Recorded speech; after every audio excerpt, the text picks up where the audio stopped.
আমাদের শানঘাট আরপার রাস্তার বর্তমান অবস্থায় যে এরকম রাস্তায় সম্পূর্ণ কাদা। আর কিছুক্ষণ আগে আমার স্যার এই কাদাতে স্লিপ মানে এত পরিমাণ স্লিপ কাটছে, পড়ে গেছে, স্যারের হাতে লাগছে।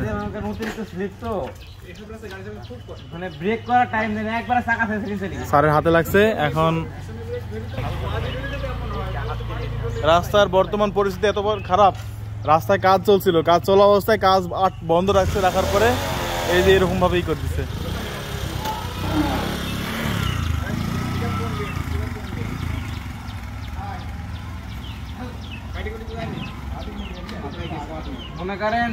এখন রাস্তার বর্তমান অবস্থা খুবই খারাপ।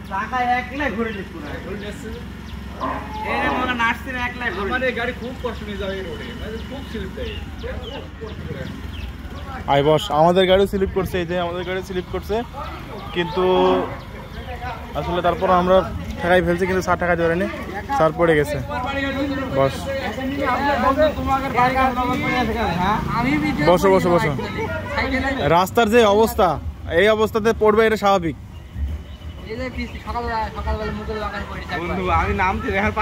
চলো চলো চলো চল।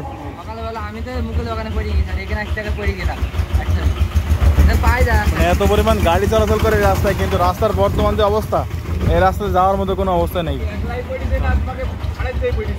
একলাই পড়েছে, চাকা ঘুরে নিছে একবারে। ধর ধর ফোন ধর।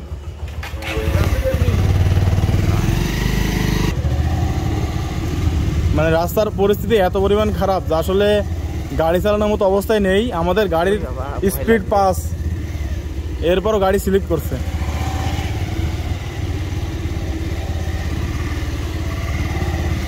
এর ভিতরে কিভাবে গাড়ি চালাবো আমরা? আর এই রাস্তাটার কাজ চলমান অবস্থায় থাকা সত্ত্বেও এখনো রাস্তার কাজ সম্পূর্ণ করে নাই। আজকে প্রায় 4-5 মাস বা 6 মাস যাবত এরকম ভাবে রাস্তার পরিস্থিতি আছে। রাস্তাটা আমি মনে করছি খুব দ্রুত সম্পূর্ণ ঠিক করা উচিত, বা কর্তৃপক্ষর এখানে নজর দেওয়া উচিত।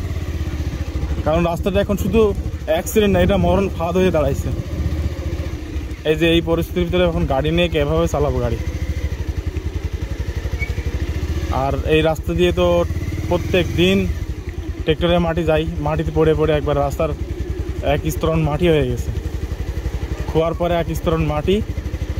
এখন এর ভিতরে গাড়ি চালালে পরেই স্লিপ করবে, এটা স্বাভাবিক।